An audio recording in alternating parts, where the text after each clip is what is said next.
ધારાસભ્ય જિગ્નેશ મેવાણી પહોંચ્યા હતા પાટણમાં અને જન આક્રોશ યાત્રાની સભા દરમિયાન પાટણમાં ચાલતા ગેરકાયદે ધંધા અને દારૂ ડ્રગ્સના મામલે તે ફરી એક વખત વરસ્યા છે। ત્યાંની સ્થાનિક પોલીસના સામે સવાલો પણ ઉપસ્થિત થયા છે અને હર્ષ સંઘવીને પણ તેમણે પડકાર ફેંક્યો છે।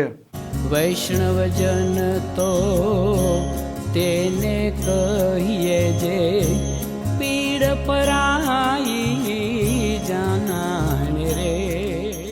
નમસ્કાર, આપ જોઈ રહ્યા છો નવજીવન ન્યૂઝ અને હું છું આપની સાથે તોફિક ગાંચી। ગુજરાતમાં દારૂ ડ્રગ્સના મામલે કોંગ્રેસ અને ભારતીય જનતા પાર્ટી સામસામે છે અને જે પ્રકારે કોંગ્રેસે જન આક્રોશ યાત્રાની શરૂઆત કરી છે અને તેમાં મુદ્દા છે બેરોજગારી, આ યુવાનોને જે પ્રકારે નોકરી મેળવવામાં પડી રહેલી છે તકલીફો, તે ખેડૂતોનો મુદ્દો છે, સાથે કાયદો વ્યવસ્થા અને કાયદો વ્યવસ્થાના મુદ્દામાં અત્યારે ગુજરાતમાં દારૂ ડ્રગ્સ અને અન્ય દૂષણોનો મામલો ખૂબ ચગ્યો છે। સોશિયલ મીડિયામાં આ રાજ્યના લોકો આક્રોશ વ્યક્ત કરી રહ્યા છે અને પોલીસની કામગીરી સામે સતત સવાલો ઉપસ્થિત કરી રહ્યા છે અને કોંગ્રેસના ધારાસભ્ય જિગ્નેશ મેવાણી પણ દિવસે ને દિવસે આકરા તેવર અપનાવી રહ્યા છે અને પાટણ કોંગ્રેસની જન આક્રોશ યાત્રા પહોંચે છે અને તે પછી ધારાસભ્ય જિગ્નેશ મેવાણી વરસે છે, કેમ કે પાટણમાં પણ દારૂ ડ્રગ્સના ધંધાઓ ચાલી રહ્યા છે।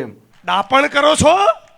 આ પાટણની યુનિવર્સિટીમાં ચાર વખત દારૂ પકડાયો કે નહીં? બોલો, મારી આંખ સામે બેઠેલા પાટણવાસીઓ, તમારી જનેતાની તમને સોગંદ છે, બોલો કે પાટણમાં દારૂ મળે છે કે નથી મળતો? પાટણમાં દારૂ વેચાય છે કે નહીં? પાટણમાં જુગારના અડ્ડા ચાલે છે કે નહીં? પાટણમાં ડ્રગ્સનો કારોબાર છે કે નહીં? પોલીસ હપ્તા ખાય છે કે નહીં? પોલીસના વહીવટદારો છે કે નહીં? તો આવું પાટણ જોઈએ છે? હવે બેટમજી હાથમાં આવ્યા છે, 8 ચોપડી વાળા, તારો તો વારો પાડી દેવાનો છો।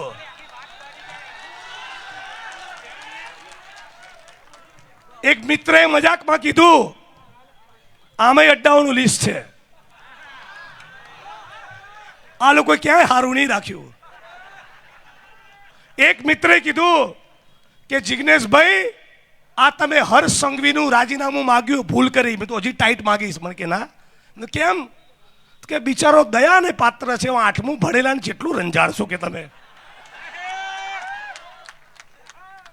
પણ આજે આ હર્ષ સંઘવીને કાકોસીની સભામાંથી ચેલેન્જ કરી ફરી પાટણની ધરતીથી પડકારું છું કે આવ તમારામાં પાણી હોતો ગુજરાત પોલીસ ભવનના પ્રાંગણમાં કુટણખાના, જુગારના અડ્ડા, દારૂના અડ્ડા, ડ્રગ્સનો વેપાર આ ગુજરાતની ધરતી પર કોણ કરે છે?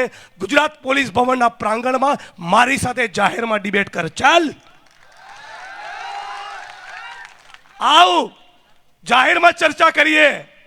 અને કાકોસીમાં વચન આપ્યું તો નહીં, એ વચન આવું પૂછું, 9માના પાઠ્યપુસ્તકનો કોઈ સવાલ તને નહીં પૂછું,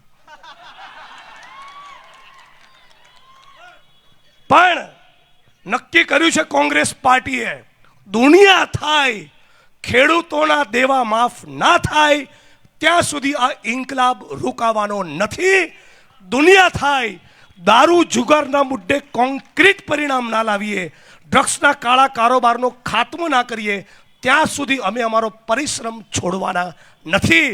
આમ જિગ્નેશ મેવાણીના આરોપ પરથી સવાલો તે ઉપસ્થિત થઈ રહ્યા છે કે શું સમગ્ર પાટણ જિલ્લામાં દારૂ ડ્રગ્સના આ ધંધા ચાલી રહ્યા છે તો આ થાણા અમલદારો અને આ જિલ્લાની એજન્સી છે તેમને તેની કોઈ પણ પ્રકારની માહિતી નહીં હોય। જિલ્લાના પોલીસવાળા પણ સંભવિત છે કે આ મામલે હવે હરકતમાં આવે, આ જિલ્લામાં ચાલતા ગેરકાયદે ધંધા છે તે બંધ કરવાના પણ આદેશ આપે તો પણ નવાઈ નહીં। જોઈએ જિગ્નેશ મેવાણીના જે પ્રકારના આરોપ છે ત્યાર પછી આ પાટણ જિલ્લામાં આવેલા થાણા અને આ જિલ્લાની જે પ્રાઇમ એજન્સી છે LCB કે SOG તે કેટલી ઝડપી સક્રિય બને છે અને જિગ્નેશ મેવાણીના આરોપ પછી કોના પર કાર્યવાહી કરે છે।